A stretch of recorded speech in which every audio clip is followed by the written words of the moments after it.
This episode of the CyberWire is made possible in part by Collide. You need visibility into your fleet of devices to meet security goals and reduce IT tickets. But how do you get that visibility when your fleet is spread across Mac, Windows, and Linux? You get Collide. Collide is an endpoint security solution that gives you real-time access to your fleet's data and a single dashboard for all devices, regardless of their OS.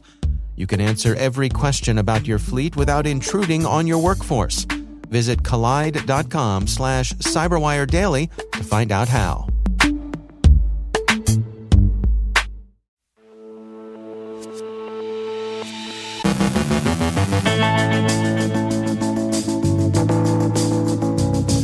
Rackspace reacts to ransomware, third-party incidents in New Zealand and the Netherlands, Russian intelligence goes phishing, Mustang Panda uses Russia's war as phishbait, a malicious package is found in PyPi, Kevin Magee from Microsoft Canada shares thoughts on cybersecurity startups in an economic downturn. Our guest is IDology's Christina Luttrell to discuss how consumers feel about digital identity, fraud, security, and data privacy, and a French-speaking investment scam.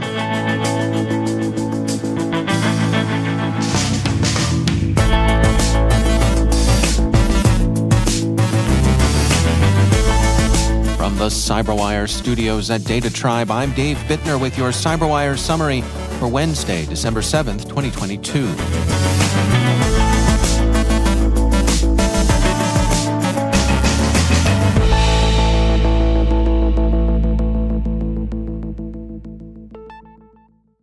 Rackspace yesterday disclosed that the incident it sustained late last week was in fact a ransomware attack.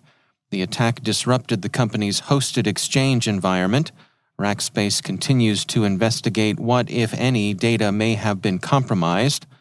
R.T. Raman, CEO and founder of Titanium, emailed us about the incident. She wrote, "This latest targeted ransomware attack on a managed cloud computing company demonstrates the immense impact these incidents can have on business success and uptime.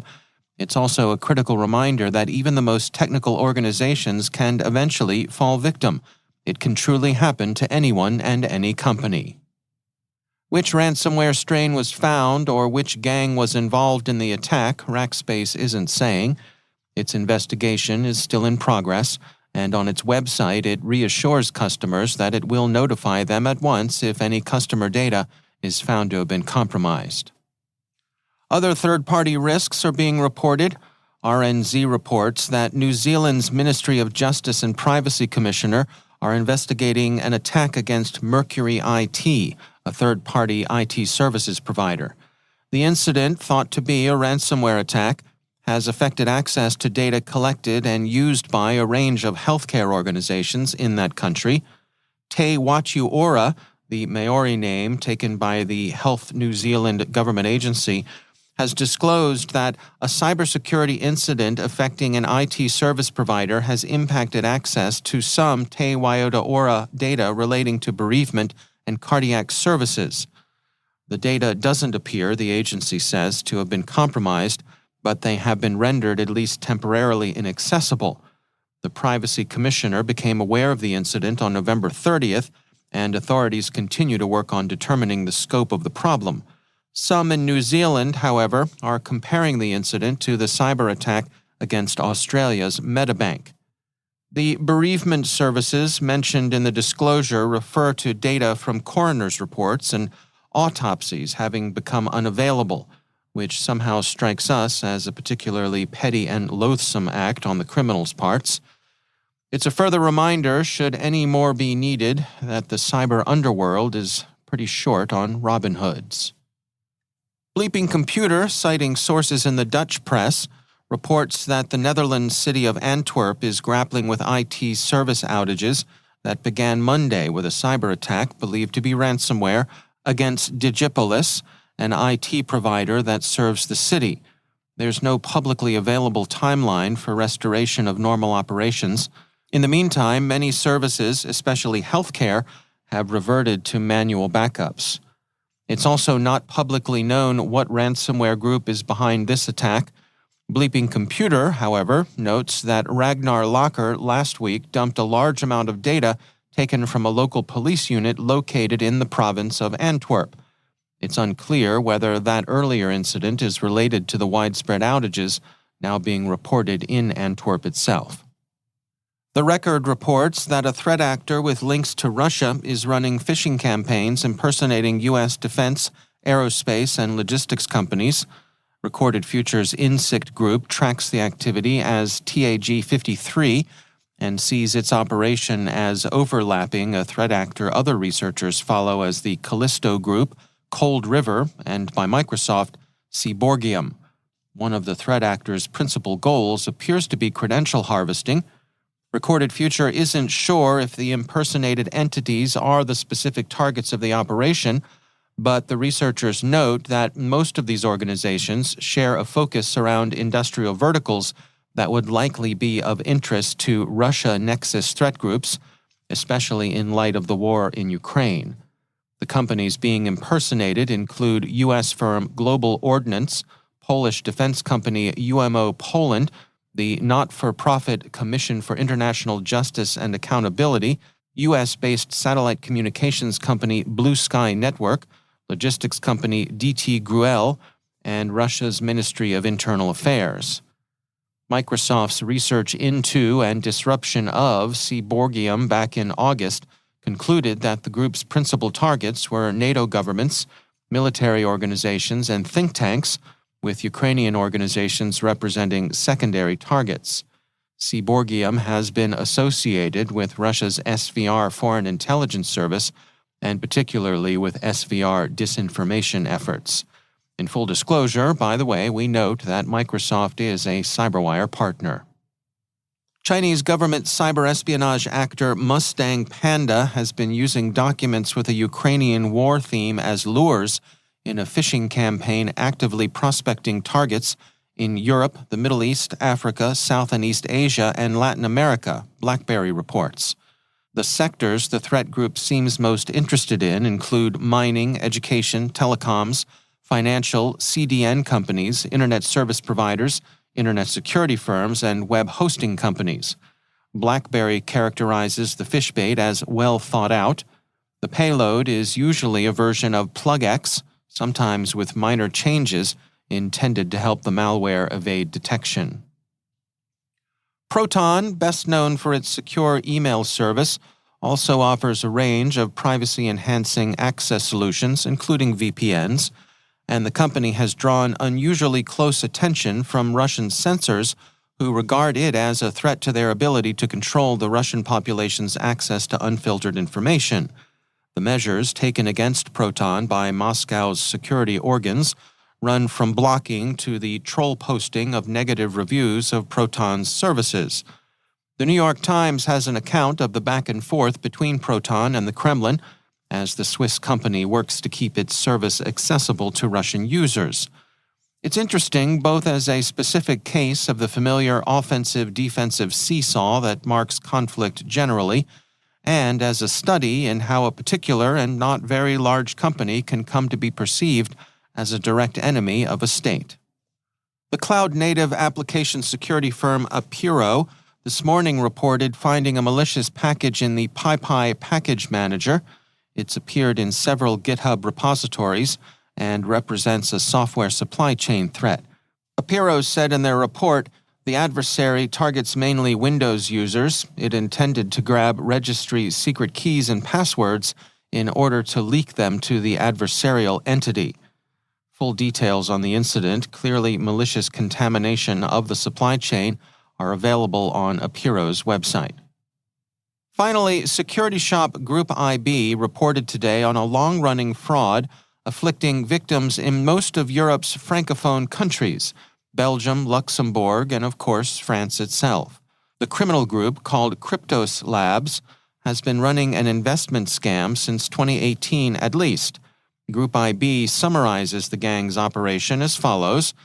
Crypto Labs is a well-organized illicit business that has a hierarchy of kingpins, sales agents, developers, and call center operations that collectively could have earned as much as 480 million euros since its launch, according to Group IB's rough estimates.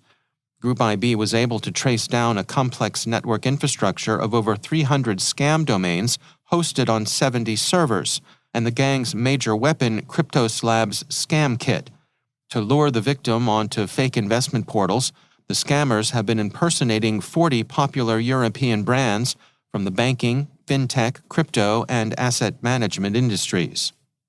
It's a standard but unusually well put together social engineering operation, and Group IB offers some sound advice that applies in this case and elsewhere. Stay vigilant, verify the source, think twice before you pay, particularly important.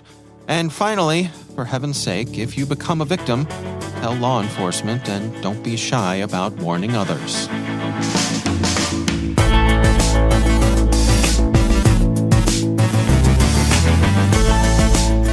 Coming up after the break, Kevin Magee from Microsoft shares thoughts on cybersecurity startups in an economic downturn.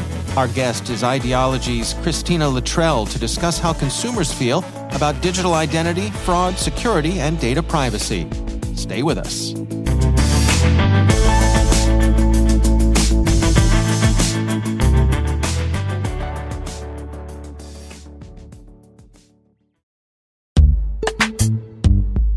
And now, a word from our sponsor, KnowBe4.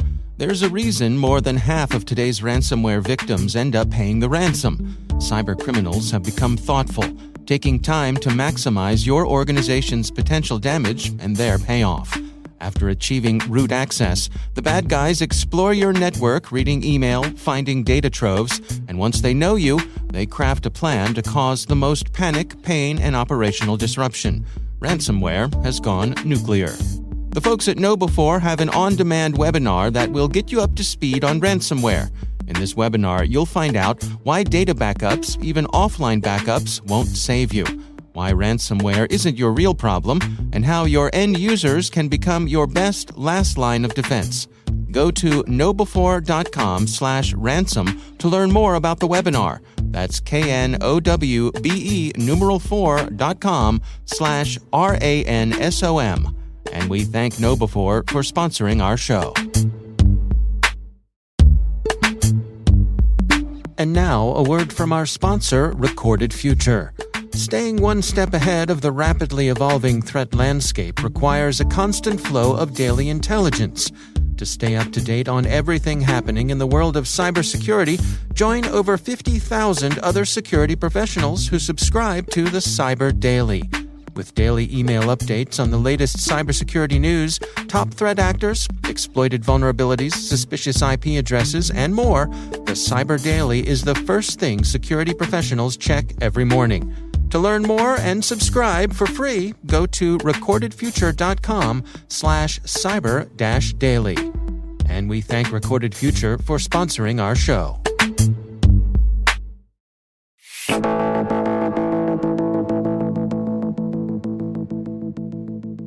During this busy holiday season, consumers are spending more than ever online, and studies show their expectations for security are growing as well. Christina Luttrell is CEO of GBG Americas, and their identity verification company IDology recently released their 5th annual Consumer Digital Identity Study. Christina Luttrell joins us with insights from the report. Consumers are becoming more educated around the issues of fraud. I think there still needs to be a lot more education put out there, just given by the number of phishing schemes that are still going on and the rise of account takeover. But I do think that consumers are becoming much more educated around what it means to protect their identity and their data, and how not to fall prey to some of these fraud schemes that are out there that are preying on individuals today. What do you suppose is driving that trend of awareness? Is it just that we're seeing it show up in the news cycle more? What do you think is going on there?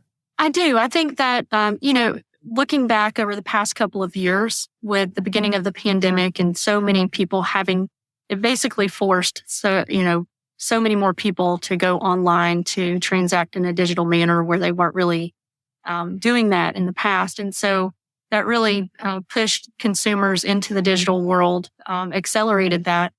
And so with that came more fraud, higher levels of fraud. And then, of course, like you mentioned, there was more attention brought to that.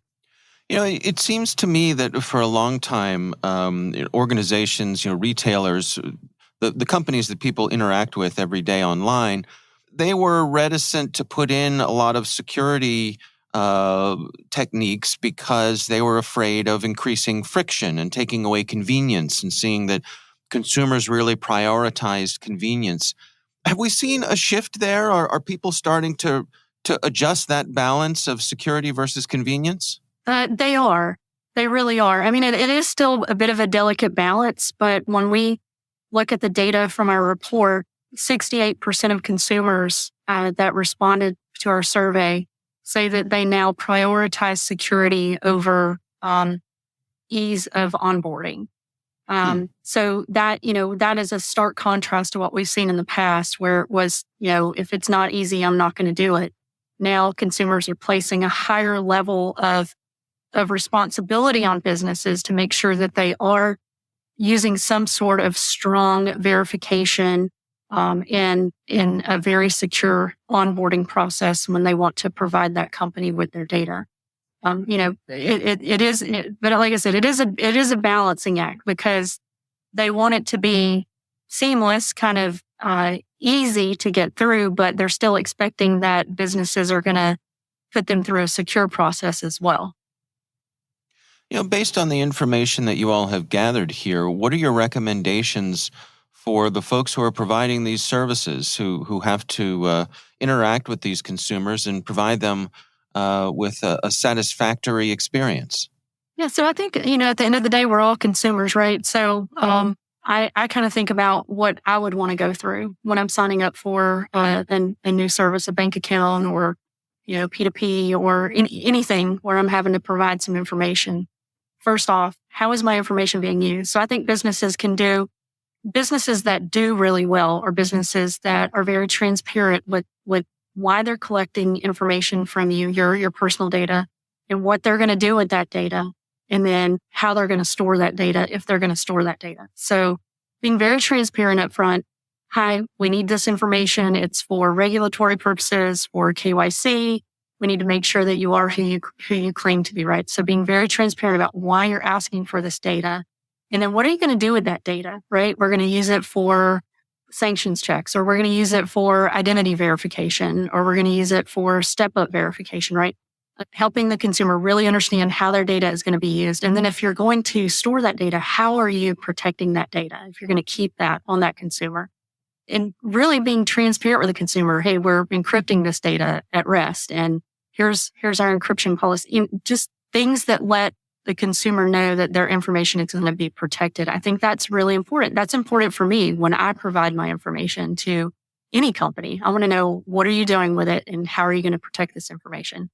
I think also in terms of having an easy onboarding process, you really want to make sure that it's as friction-free as possible, right? So having consumers come in and provide you that information, and only applying friction when it's absolutely needed, right? So having some layers of verification to where, maybe there's something a little bit suspicious about this consumer's data, or where they might be coming from their device. And so we're going to apply a little friction through some step-up authentication, maybe ask them to present a picture of their driver's license on their mobile device or on the web, right? So there's some things that can be done there in having a really customizable solution that allows the business to say, okay, you're good.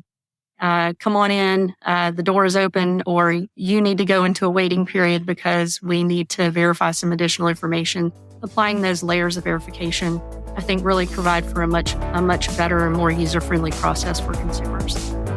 That's Christina Luttrell from GBG Americas.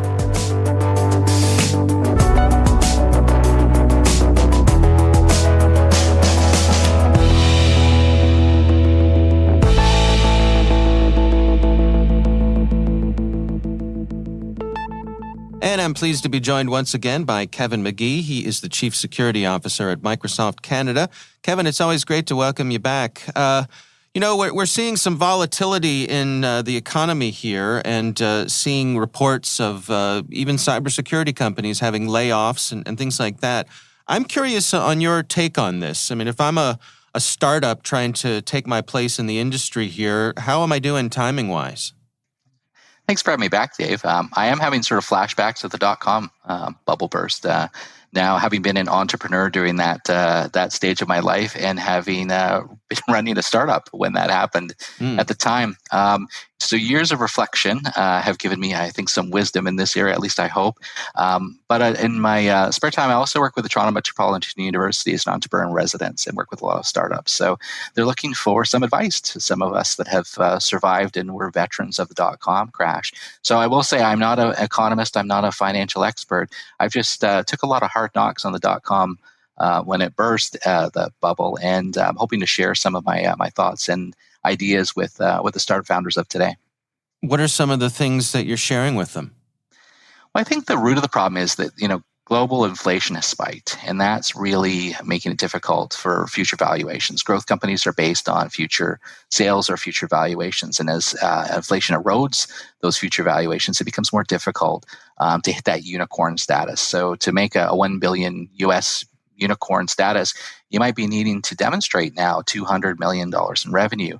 The days of 35 times earnings valuations are probably gone. It might be more like 8 now. Again, I'm not a financial expert, but this is the sort of thing that I'm seeing. So venture markets are taking their cues from the public markets, and they're awaiting clarity, which means they're slowing down, which means that it may be more difficult for startups to raise funds, and they might have to pivot how they're building their business right now to be successful. But it also represents a number of huge opportunities, these downturns or these slowdowns in the market, for startups to capitalize if they do things right. And how can they take advantage of those opportunities? I mean, how do they best position themselves? Well, one thing, fundraising is much harder. So they need to be open to lower valuations. But it's also a chance to look at expanding your runway, building a cash reserve or whatnot, maybe focusing on 2x growth instead of 10x growth, tempering the growth to build a stronger revenue-based business. Freezing your cost structure may allow you to avoid layoffs, and slowing down hiring may do something similar. But if you think about it, some of the greatest tech companies in the world were founded during recessions or downturns. Bill and Dave founded Hewlett-Packard and arguably Silicon Valley during the Great Recession. As everything becomes harder in raising cash, some things become easier. There's more talent available. You can refocus on the fundamentals to build a stronger business instead of chasing valuations. And let's face it, in cybersecurity, we have a unique perspective. We're not building pets.com, the startups of today. They're building real businesses that solve real business problems that aren't going away. So I think there's a different feel this time than the dot-com bubble, which was more sort of creativity unleashed on the internet. The startups of today are solving real business problems. And if they can weather this storm, will likely come out much stronger. What's your advice for that startup who's looking to set themselves apart from the other folks who are hoping to catch the attention of some of those venture capitalists? I think it's really, and I've always focused on fundamentals. Are you building a real product? Not looking for an exit. Are you building a revenue stream? Are you proving value? Are you making money? Are you asking for money for your proof of concepts and your pilots?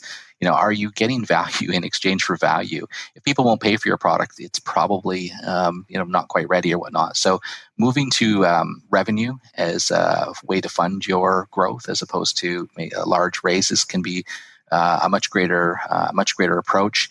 Also, just really focusing on problems that are unique to the market, that are innovative, not the Me Too type problems, that can really make a difference in how segments of the market that are untouched. I think the small business market is a huge opportunity. Most startups seem to focus on enterprise, where there's a lot of noise and competition as well too. So I think that there are tons of opportunities out there. Slowing down, addressing your product, addressing your structure, and addressing where you're targeting the market is a great opportunity that this downturn or recession is going to provide. All right. Well, interesting insights. Kevin Magee, thanks for joining us. Thanks, Dave.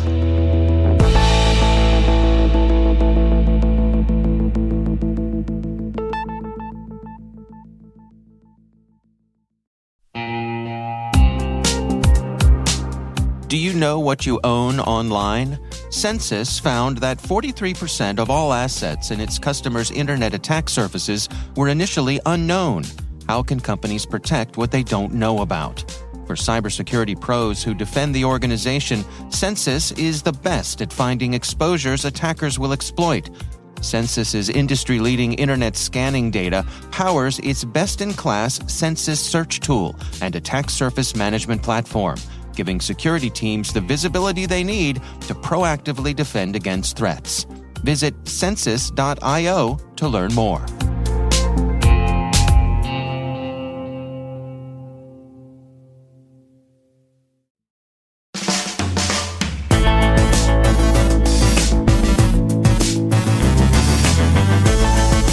And that's the CyberWire. For links to all of today's stories, check out our daily briefing at thecyberwire.com. The CyberWire podcast is a production of N2K Networks, proudly produced in Maryland out of the startup studios of Data Tribe, where they're co-building the next generation of cybersecurity teams and technologies. Our amazing CyberWire team is Elliot Peltzman, Trey Hester, Brandon Karp, Eliana White, Karu Prakash, Liz Irvin, Rachel Gelfand, Tim Nodar, Joe Kerrigan, Carol Terrio, Maria Varmatsis, Ben Yellen, Nick Valecki, Millie Lardy, Gina Johnson, Bennett Moe, Catherine Murphy, Janine Daly, Jim Hoshite, Chris Russell, John Petrick, Jennifer Iben, Rick Howard, Peter Kilpie, Simone Petrella, and I'm Dave Bittner. Thanks for listening. We'll see you back here tomorrow.